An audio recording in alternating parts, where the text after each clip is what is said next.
Yes. This DJ will kick the floor in three, two, 1. On the troll.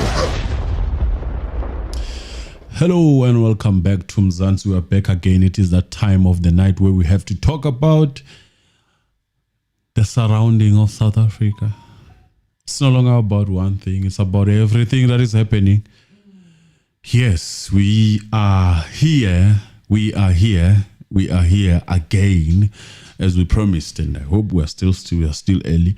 Emily, greetings. Hi guys, welcome back to the Mzansi Reality YouTube channel. Thank you so much for joining us here again for another video. Yes, we're going to be talking about interesting topics again as we wait until they resume there at the High Court of Pretoria.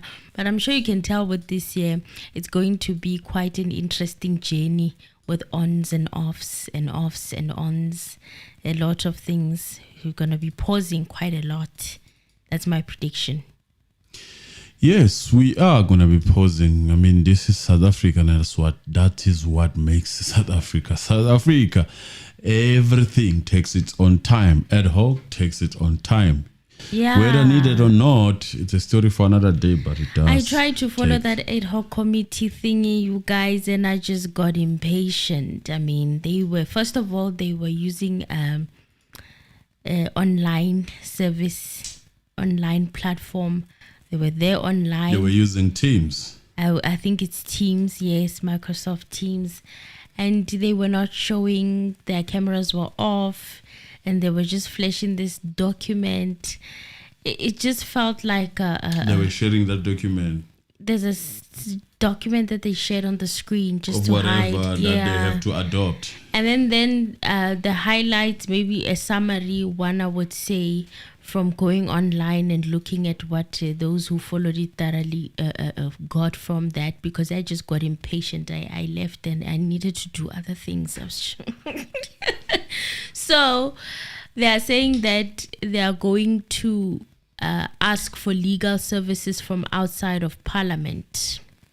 They will not be deploying the legal services of Parliament to go through this ad hoc committee with them, because the first attempt of trying to do that, you heard that one of the legal people in the parliament was saying that what Mkhwanazi had presented was not evidence.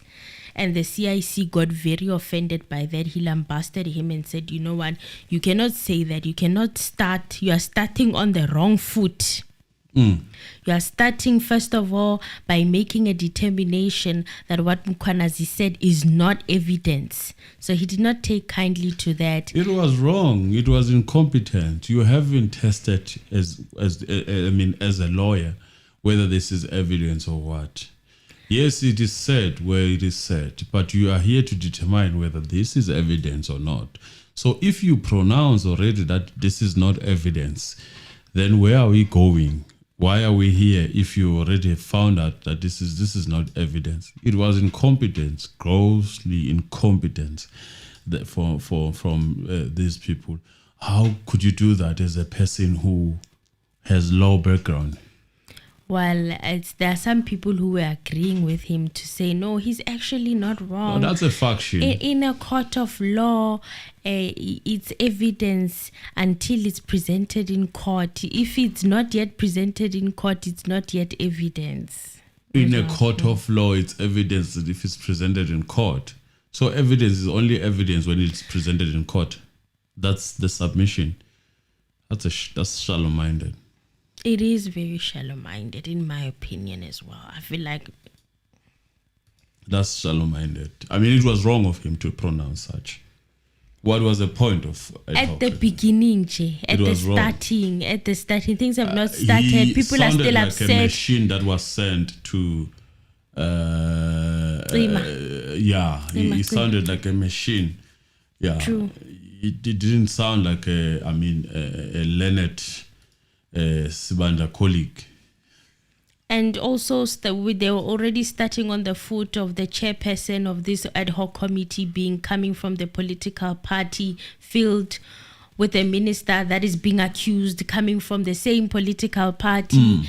And then when others are trying to speak out, they are being told they are performing for cameras by the very same members of the very same political party whom their minister, who's a member of their political party, is there being accused in the very same ad hoc committee to be investigated. The tendency of the comrades to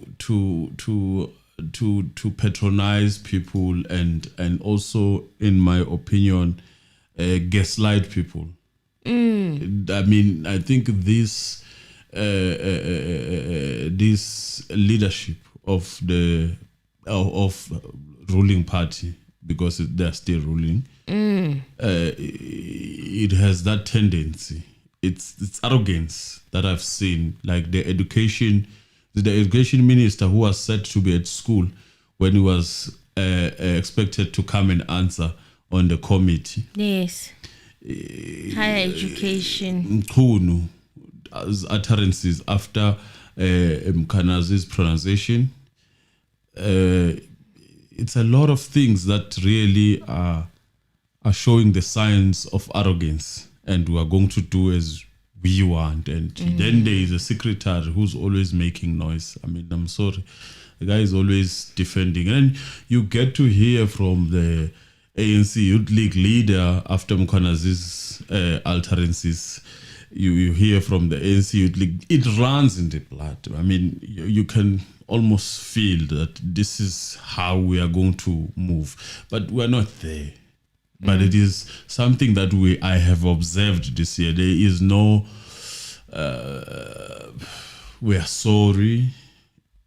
There is no, we apologize where we could have wronged you. Apologize. It is something that we saw also in KZN with that group of Duma, and at the time Duma and Mtolo, the arrogance that made them even lose KZN. And then I must say that since Duma started working with Msweli, a very humble man, a very well-grounded man, I think I'm seeing a different Duma. As to who was fooling who at the time when those things were happening, we don't know. But so far, not to say, in my opinion, I'm seeing the work. Yes, I'm seeing Duma reaching to people when they are in need. That's where it ends. I mean, as for what he's doing for his portfolio, whether he's doing that, now that's a different story. But when people need, who actually suffered the accidents or who cannot bury their families, Duma is there. That I have to say. Ubuntu seems to be back. Yes, Ubuntu seems to be back. He's cleaning up his image. You could argue that. I mean, politicians, that's their job. That's what they're supposed to do. One way or another, you need to clean your image. I'm not going to say he's cleaning up his image, but it is something that was at not the time. There at the time. It was not seen. There was a bit of arrogance. Yeah, I mean, taking into consideration what happened, whether it was provoked or not provoked at the time, what happened on that function where there was kings. It was something that was it was even something at that was the funeral. I uncalled for. remember Mbongeni Ngema's funeral when the former state president showed up there. He also had a lot of things to say. Yes. There was basically, one can argue, no respect or whatsoever. That, in my opinion, as I'm speaking for my culture at the time, you expect that respect, whether it's politics, but I mean, we're talking about the funeral, for heaven's sake. Funeral, you put aside your differences on politics. Yes. You focus on the family that is grieving, and you focus on the order of the day. Then later on, you can throw jabs when it's parliament time, when it's politics time. Oh yes, I agree with that 100%. So that is something that we are seeing with this leadership of today, the arrogancy that we are crying. There are a lot of things that South Africans are crying about, but the answers to those things are what you do not expect. It's like you ask for this, you get this gaslighting answers or actions. Yeah. So another news is that Madlanga inquiry into police corruption gets search and seizure powers. So they're going to be able to now search and seizure, meaning they're going to collect evidence. The process of collecting evidence, they've gotten the order to like if go ahead. In a sense, if you have taken some money, they must go and look into their accounts and stuff. And then take whatever that is there if they find evidence. Okay. We'll see. We'll see. We'll see. We can't get too excited. We cannot afford it. We'll see when the commission happens what is revealed there. And I also heard that some of the witnesses, for fear of intimidation, they will have to be hidden. I heard sentiments of that also being put forth. Another thing that happened a couple of weeks back that I couldn't report on, but Mncunu revealed that 15.5 billion rand, this is Senzo Mncunu, the Minister of Police who's currently suspended, at the time that the president had put him on this leave of suspension, right? He went to the media and revealed that 15.5 billion in civil claims against SAPS was being had been made, right? Minister Senzo Mncunu had revealed that the South African Police Service SAPS was facing 15.5 billion in civil claims for the financial year 2023-2024. This is concerning. 15.5 billion is a lot of money for making wrongful arrests. Because, we have seen how the investigations are going these days. We have seen how, we have a public case that we are following. And we are looking at how the investigation was done through the intelligence and everything that could be there, could be afforded at a national level. Can you be surprised? 15.5 billion Can in you be 1 year. surprised? What would happen? Year, guys. What would happen if Bondanzi are not found guilty? Let's say, for heaven's sake, there was everything else. We put everything on a fair view.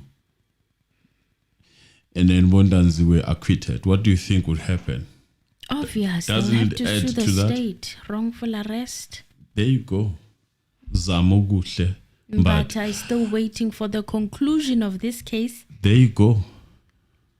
Because you arrest in this case, Zamoguhle Mbasa sues. Even if you arrest on the next person, Zamoguhle Mbasa still has to sue. Remember when Kehlas Tolo was asked about this, he said the investigation is not done yet. So basically saying no one can sue and be successful while the investigation is not done still yet. Ongoing, Yes. yeah. In a sense, putting it as if Zamoguhle Mbata is still a suspect. I remember those words. They were very hurtful for me, for someone that was wrongfully arrested and wrongfully pointed by people who were later on heard saying that we were in a clear view of binoculing from the toilets. We could see the movement in the kitchen, and they could not see Zamoguhle Mbata, the car washer of Senzo's car. They could not see that this is someone who... No, they could not. And they came to court theatrically crying as if they have just seen a ghost. And they pointed again with their finger that points and release. They did.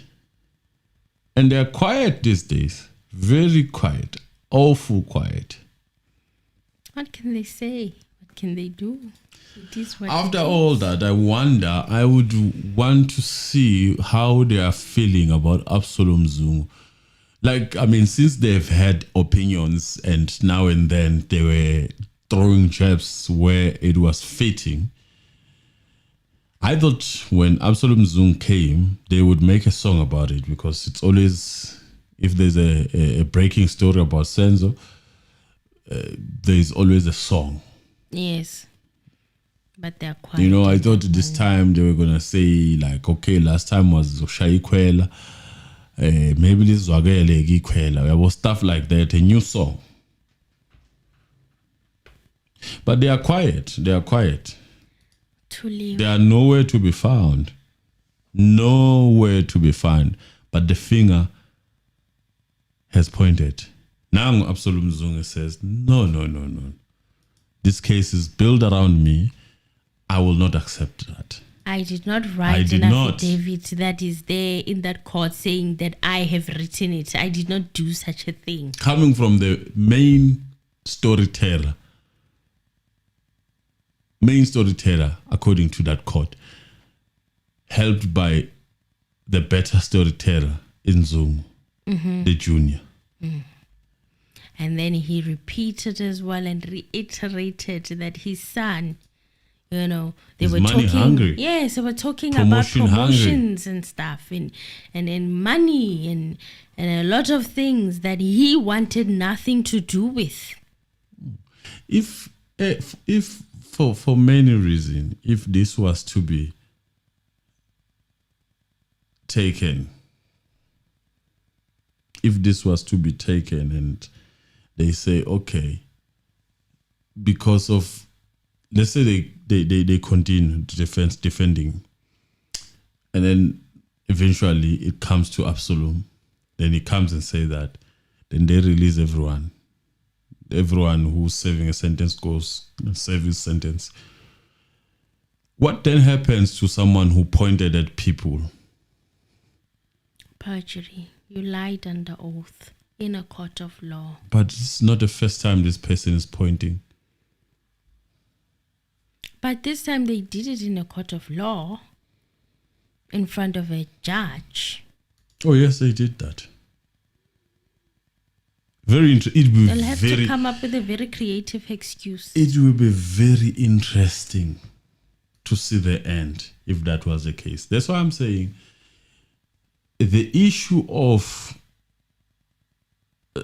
Section 174 is I think a very easy escape, if you ask me, from the damage that you could go through if you go on and allow the defend to defend the case and prove you wrong for every process. It saves the face of Baloyi, in my opinion. It even saves the face of Gininda, if you ask me. Better than someone coming and say, for example, I am Absalom Zungu. I did not. Better than someone like Gwabini coming and say, this is a blue lie. I've never done that. Can you imagine the situation like that?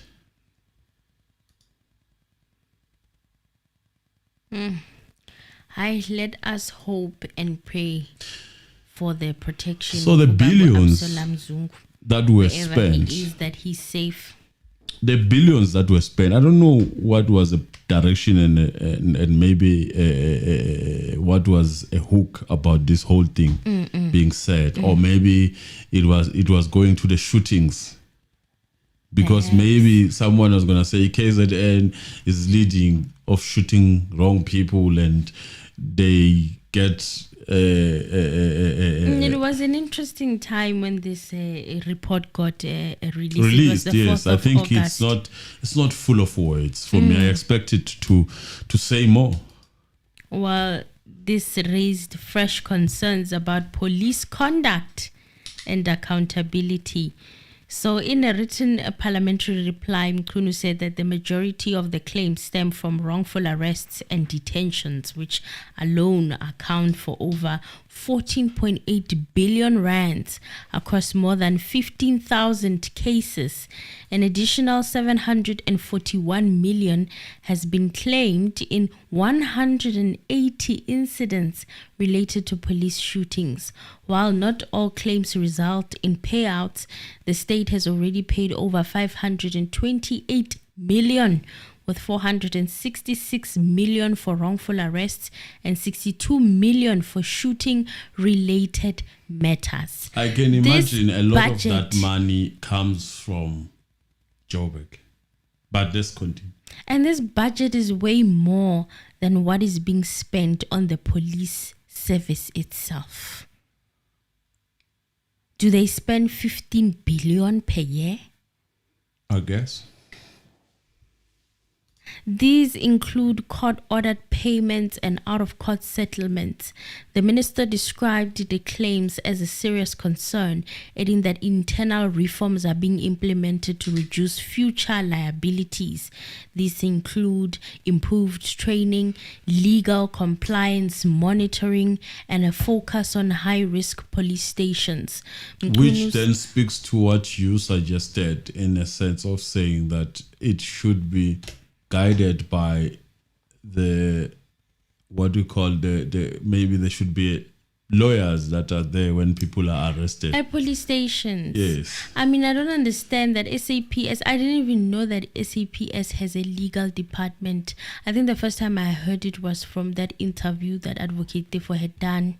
And he was saying that one of the leaders of that legal department within the SAPS is implicated as one of the people that have been filing charges and cases against him.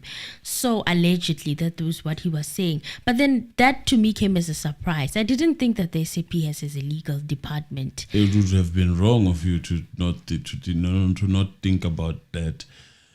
I think, in my opinion, they are dealing with a lot of things. In fact, they are dealing with the law itself.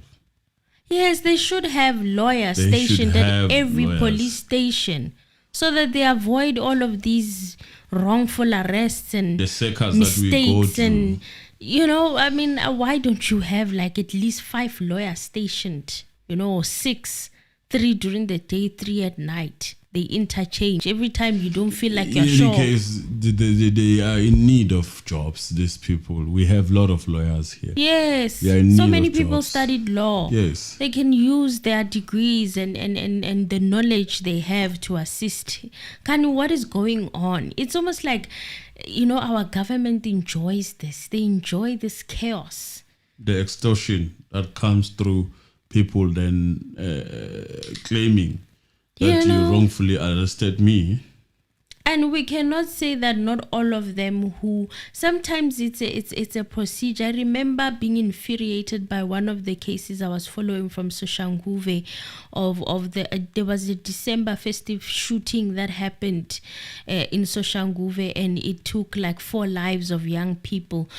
Do you know that one of the people that was accused of actually doing the shooting got off? Their case got dismissed. You know why it got dismissed? It was a very interesting story. You know what happened?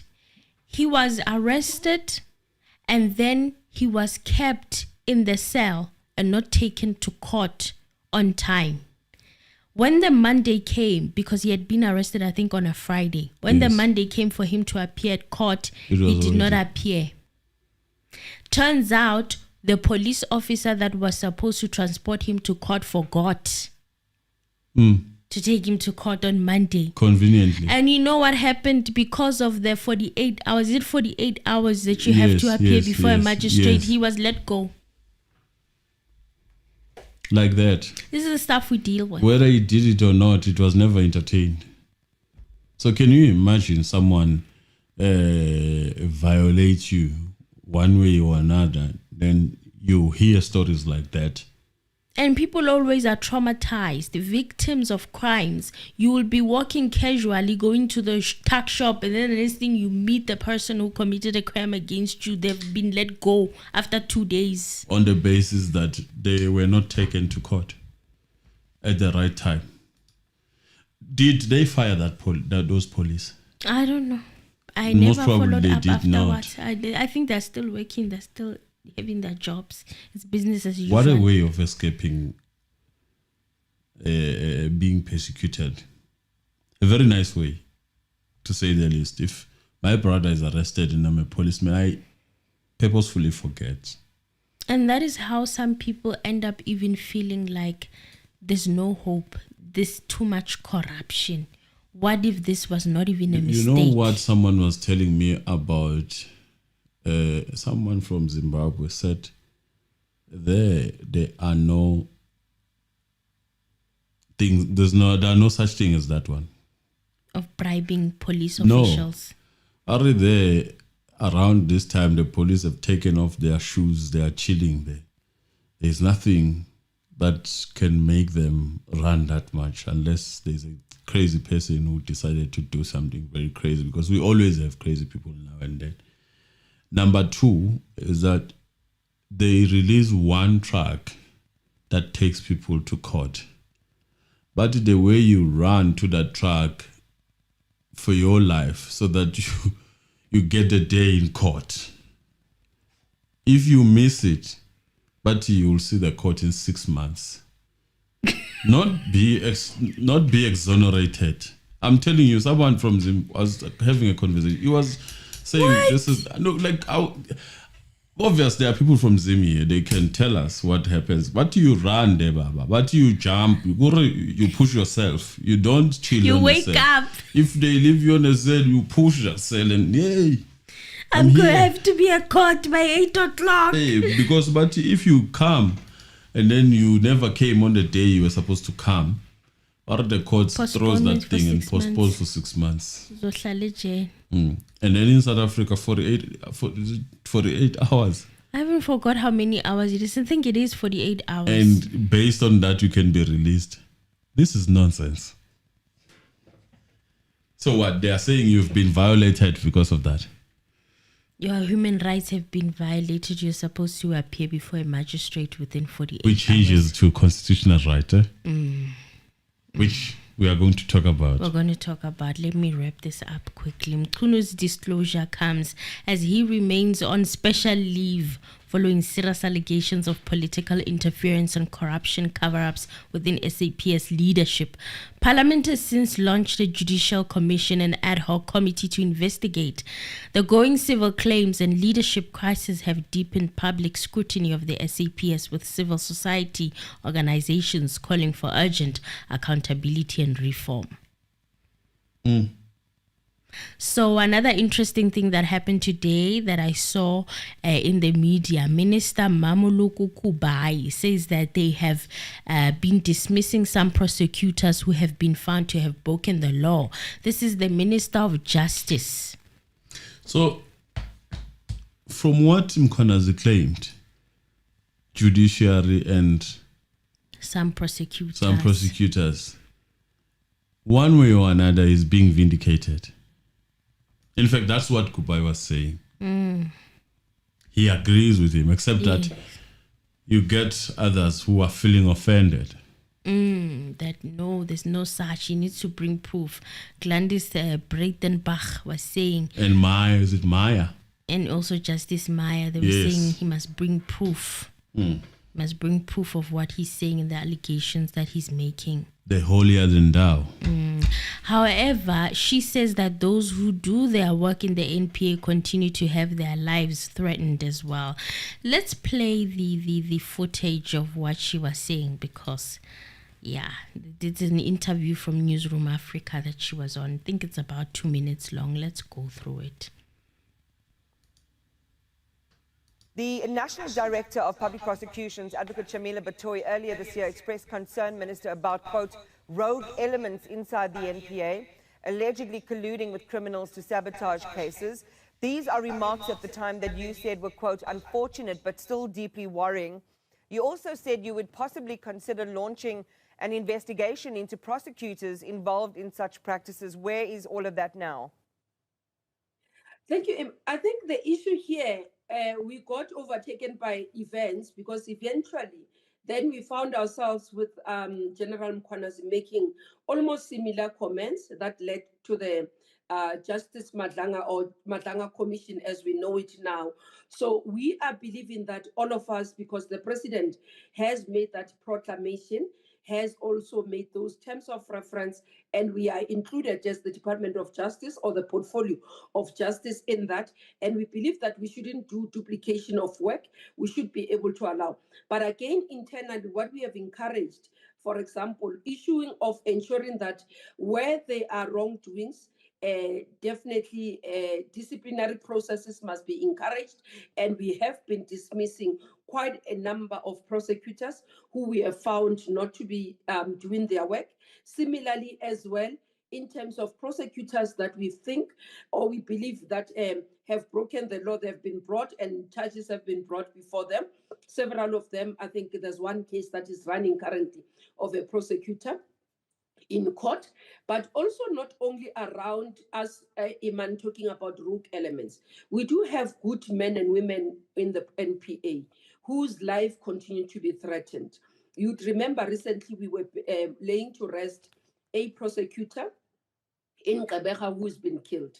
And part of the issue is to say when they are threatened, then they make them vulnerable to be able to do their work. So it's a balance act to support the prosecutors to do their work effectively, without fear, without favor, without intimidation, but also where there are rogue elements, then they are dealt with. So we're looking forward to the Madlanga Commission so that they can help us unearth some of the challenges that are raised by as Advocate Baloyi has done.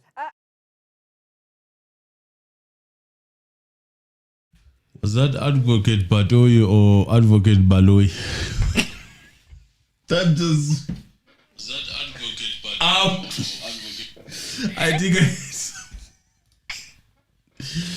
I just said something. I just said something like that. Did you say Baloyi or Baloyi? I think she meant to say Baloyi. Oh, but he said Baloyi. I'm not dreaming. She meant to say Baloyi. So I'm not dreaming. No, you're not. So it's quite interesting that she speaks of prosecutors that are currently being prosecuted. I haven't heard of any. I haven't heard. The one that I heard of was the one who stole from or allegedly stole from disabled children. There were monies that were being claimed for children that were disabled while they were being given birth. I think he's from the Eastern Cape and whatnot, and apparently he also got off. That man? Yes. Oh. That lawyer, he got off. He didn't get charged. His case just got dismissed in a very strange way. Oh. But it was. And then there were others that I've been hearing of. There was one of a lady who was accused of fraud, I think. We don't know where that ended up. And then there was a high court in Pretoria. I think there was a prosecutor there also who was accused of taking bribes to make cases go away or something like that. I don't know where that ended up, but it was from over a year ago. So recently I haven't seen any prosecutors myself personally. Maybe you guys have seen. I haven't seen any prosecutors who are being charged. Have you, Mr. Anonymous, maybe by any chance? No. Except obviously the news that are being made through Chauga. Oh. Those are news and that's it. Please press the like button, guys. 301 people. Please press the like button and join the membership if you can. I appreciate that. Press the like button, comment. So basically there's nothing new that she's saying. So that's me just trying to recall, I mean, what prosecutors have been broken the law and are charged currently. I can't think of any. Maybe I missed them. I don't know. And she also spoke about prosecutors whose lives are also in danger. I mean, we've been hearing of some prosecutors getting gunned down. Like now, I just heard one from the Eastern Cape who survived an assassination attempt. They were trying to take him out. I don't know what. So even if you decide to do the correct job, then your life is in danger. Yes, NPA is a mess. They need to get their act together. A lot is going on, and also this thing of not protecting prosecutors on high-profile cases as well. You know that this case is dangerous, and yet someone is expected to prosecute a cabal, a syndicate. Walk to MTN later, because these people are not paid that much. Even if I was a prosecutor, I wouldn't put my life at risk like that. I mean, why? Why must I die doing my job while the NPA is not making any means to pay attention? You know, I thought on Omotoso's case there would be some kind of a watching brief to look over from the NPA, to look over the prosecutor on whether he was doing a good job or not. But it looks like none of that happened. And the man got away scot-free. He's in Nigeria now. Probably started another church. Or maybe he's in South Africa. He's no longer called Motoso, he's called Fedumba or something. He's Ongongo, you know. Something maybe he like changed that. his name. He's back at East London, Kwazban. You know, No one knows. I mean, there were ladies who were crying worshipping him hysterically. on their knees. The old woman. Their probably. papa. They were enraged at everybody else, saying that he's wrongfully prosecuted, especially because of how he got off. So those who believe in miracles said, he's a man of God. God answered. God answered our prayers. And it's very interesting how that whole case developed. It was very interesting. I'm still mortified at a case taking 8 years and still coming to that. It's prayers. Prayers help. And another thing with this whole prosecutors that have gone rogue, she also claims that they're waiting on the Madlanga Commission to raise some of the elements. Oh, so now Madlanga is the way to go. They want to add on that. They also want to go and testify instead of investigating and continuing with the seizure and whatever that they are given, the rights that they are given. They are given more rights than that Madlanga. Politicians have mastered the art of saying nothing, but saying a lot of things. Yeah, they've mastered the art of doing nothing and look like they're doing something. They've mastered that art. Even in their explanations, you'll think she said something of substance over there. But there's nothing basically that she has said that we can hold on to and say, oh, there's something happening. Some people are being held accountable. I don't have anything. I have nothing. I just have nothing. Nix. Basically, they know how to say a lot of words without giving you something to hold on to. And leaving themselves not accountable. Yeah. Because basically, that's one way of saying we're not going to continue doing the work that we were told to do. Or we actually went to Parliament to do. We're going to wait for this special occasion that was created by Mkhwanazi'S. And we're going to join there. Whether to distort or what, but we are going to join there. So rest assured, there's going to be a joining also that is going to come. Whether you will see the results later on or not, it's then a story for another day. It's a story for another day. And did you guys know that the Constitutional Court has a Constitutional Court Trust? Oh, yes. Now we know. Thanks to DJ Spoo and his radio show. Okay. Radio 2000. He broke. Shout out. Shout out. He broke this news. A lot of us didn't know, but apparently it has been there since 1995. To me, it was news. The best constitution in the earth. The likes of who was the former before Busiso Mkhwanazi? Who was it? Before who? Mkhwanazi. Before Busiso Mkhwanazi. Who's Busiso Mkhwanazi? I'm sorry, is it Busiso Mkhwanazi, the MP? MP. Is it an MP? No, it's not an MP. Wasn't she the public protector? Before that public protector, there was Thuli Madonsela. Thuli Madonsela. As you would say, the best constitution on earth that you can ever find. Professor Thuli It's Madonsela. Mkhwebane, yes, thank you, Mkhwanazi. It's Mkhwebane. Busisiwe Mkhwebane. I wanted to reach Thuli Madonsela because I forget the name.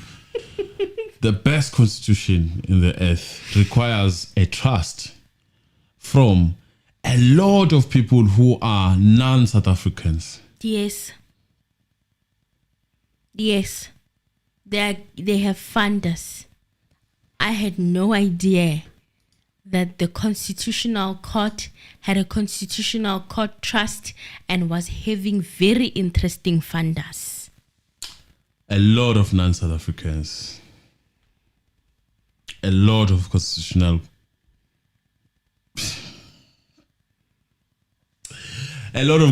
partners, if one must say.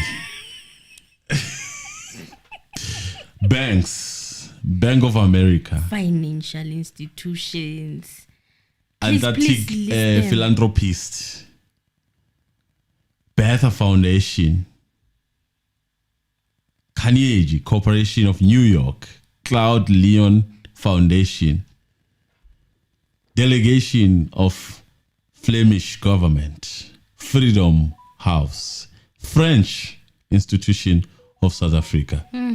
It's a French institution of South Africa. Doesn't make sense. French Institution of South Africa. French Institute of South Africa. Obviously, it's for the French. French Institute of South Africa. It's Gamma French. Ford Foundation.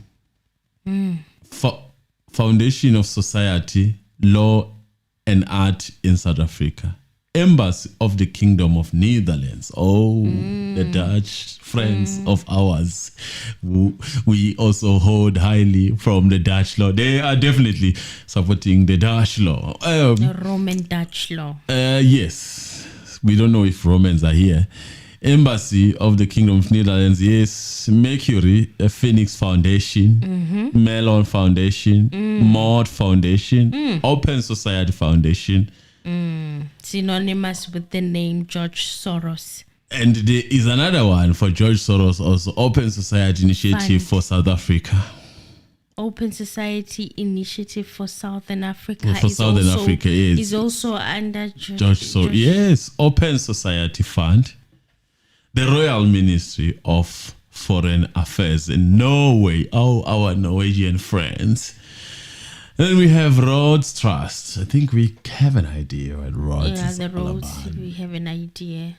And South African Constitutional Court Trust, UK. UK had to be there. And then US Ambassador Fund for Cultural Preservation. US ambassadors are also. I love my ambassadors.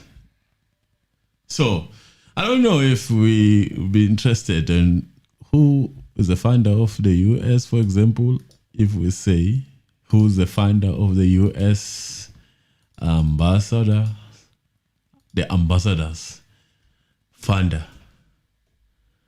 Then you get to know which it's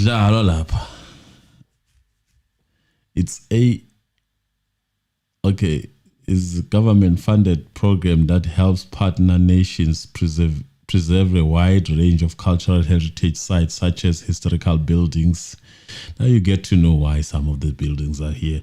Archaeologically sites, and basically we're keeping history of whatever that happened.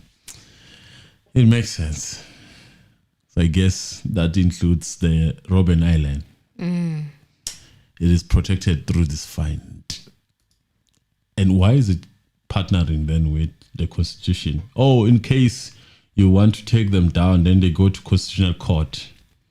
Because Perhaps that's it the makes sense. ultimate court. That's the ultimate court we have in the country. When everyone fails everywhere else, they have their hopes set on the Constitutional Court. Little did we know they have a trust, and this trust has funded us. Oh my God. Well, it sort of makes sense now. A lot of Everything things. is coming to make sense as to why certain cases. People are crying about generally foreigners in South Africa. And we must say that. And you found some foundation going to Constitutional Court and defending. And never ever losing. And they never lose. And even the law gets twisted sometimes to accommodate their arguments, in my opinion, because I feel like for a very long time we believe that the Constitution, when it says, when it speaks of everyone, everyone, the land belongs to everyone who's in it. What does it say, that part where it talks about everyone? And now we're finding out that this Constitution, was it drafted for the entire world, or was it drafted for South Africans? When it speaks to everyone, is it talking to South Africans?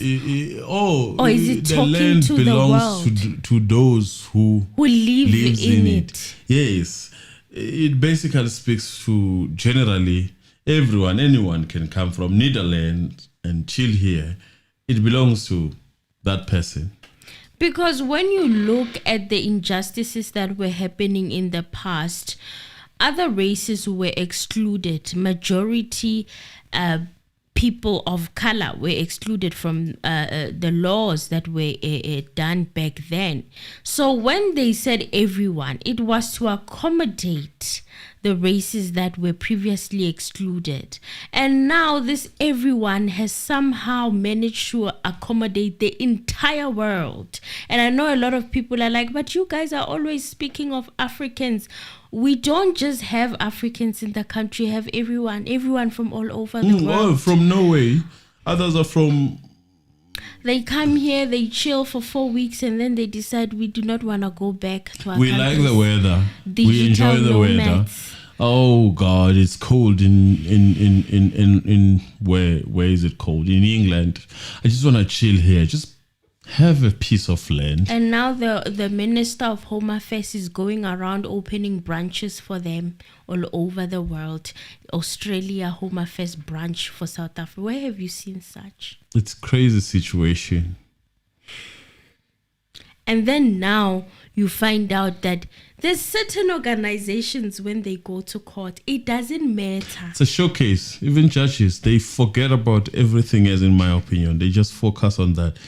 And they don't even accommodate immigration laws. They are not affected. The Constitutional They Court. just hit straight. The Constitution says everyone who lives in the land. So Screw South Africans. No more immigration laws. Immigration laws for who, for what? Screw Us look at what the Constitution is saying, and it says everyone in the world. So the Constitution of South Africa. How can you differ is with for the people entire who, world? one way or another, found you? I mean, if you look at these funders, you can almost accommodate every country. I know people say, no, this is not for that. This is for students to study and all. Show me where the money goes. That explanation was weird, the way, because show me where the money goes. Show me the money trade. We paid to go to Constitutional Court. There was a trip in my high school that was organized to go there, and I remember it being paid. I didn't even go because I couldn't afford to pay. Exactly. My parents couldn't afford to pay for me to go to the Constitutional Court. To actually go there and argue your case, you need to pay, right? Yes. A lot. Yes. But they are funders. And then we are Then being you tell told me that those funders we have the do not best fund. constitutional constitutional rights in the world. We've got the best constitutional laws in the world. We've got the best. We've got the best. I'm very defeated. I was defeated also. Learning about these philanthropists. It's a lot of them for my liking. It's a lot. It's a lot of them. And George Soros is one of them also. He's a philanthropist. Forget about the Atlantic philanthropist. They are all philanthropists most of the time. Oh, wow. That's interesting. We are talking about at an inception, the trust received an endowment fund in an amount of $1 million US from the Norwegian government.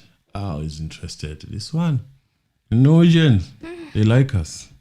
They so like us. I wonder who comes from there, who's a millionaire, billionaire in South Africa. But one day, we will find out.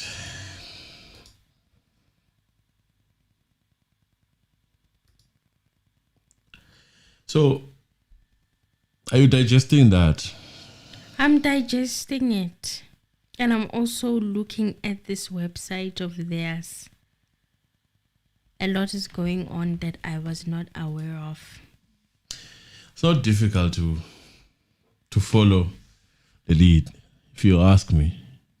You just take one of them, each one of them, who's the founder, the connection. You can almost connect all the dots. Say, oh, makes sense. But basically... And even the Vodacom case, how it's going, it kind of makes sense now. It just doesn't make sense how the Vodacom case is actually going. For now, I'm like, But it's not our position to talk about that. You just have to know that, in my opinion, I think we are screwed. The amount of people that are crying over big companies and the working conditions and labor laws being violated and nothing is being done.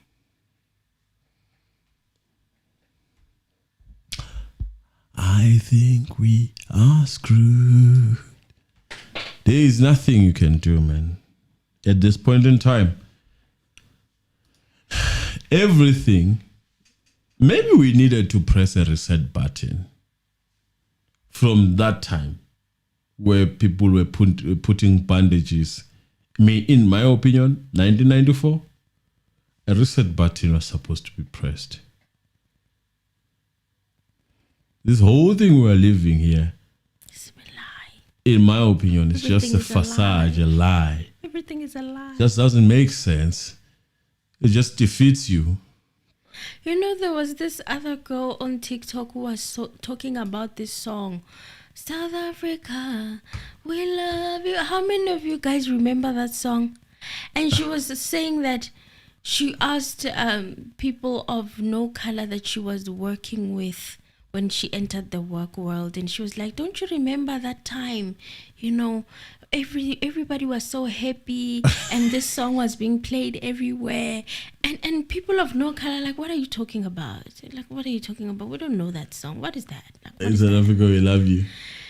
and I'm like, oh my God, we were being played all along. All along, we were being conditioned. You guys remember that song? It was playing everywhere. Oh, peace in our land, South Africa. And there were doves. There were these T-shirts with doves, and they were like peace and stuff and kumbaya, and like, everybody be happy. Everybody forget that you were coming from apartheid. You know, it was, hey, we were the only ones being played that song.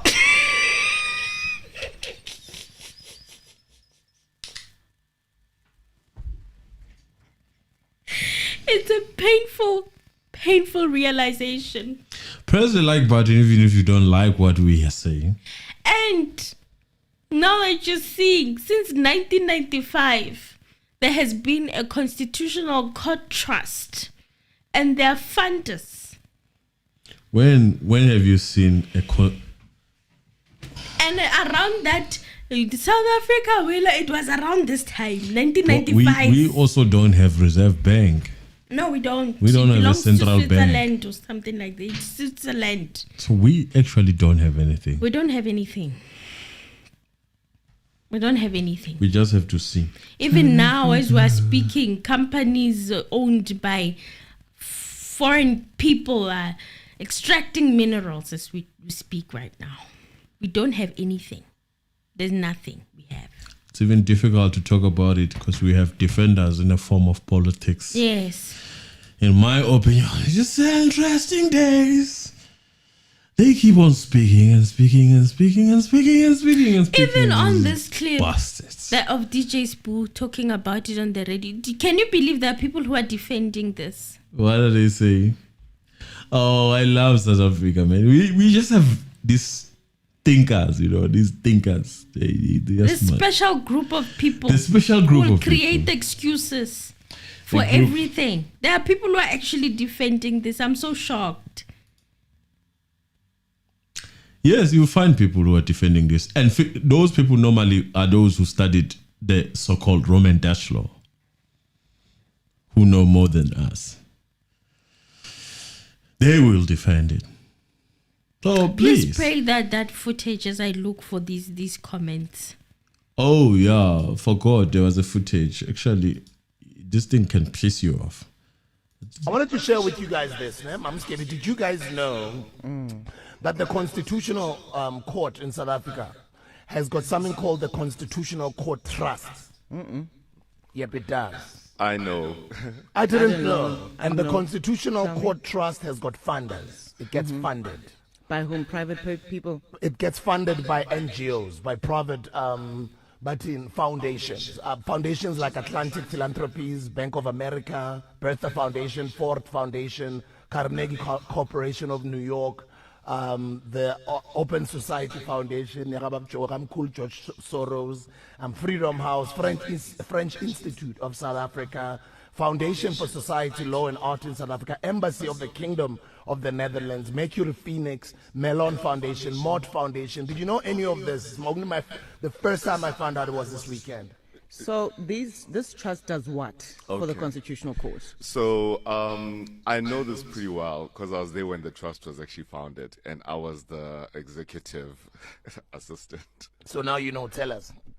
I can't tell you too much, man. No, we need to know. We're South Africans. It's our No, country, the bro. thing is, what it does, it also funds trips for school children to come to the Constitutional Court and Constitutional Hill, which is sandwiched between Hillbrow, Parktown, and Bloemfontein, to learn about the Constitution of South Africa. Gives out scholarships as well, bursaries. It does quite a number of things. It has morphed to other things now, but when we started it, it was a matter of like it's there to actually fund these trips, school trips, and also lunches and stuff, and also teach children about the Constitution of South Africa. So how does it affect the running of the Constitutional Court is what I want to know. No, That's what also I want to know. And Yeah. with that being said, and being a concerned citizen, are we not captured in advance? no, This no, is no. what I Isn't want our to know. constitution, which is hailed as the best constitution in the world, captured in advance by international figures? I don't know. This is my question that I have too. So these funders, how much influence do they have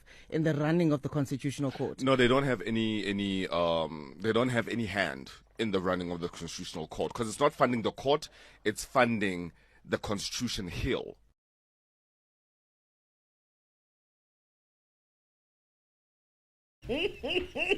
So there's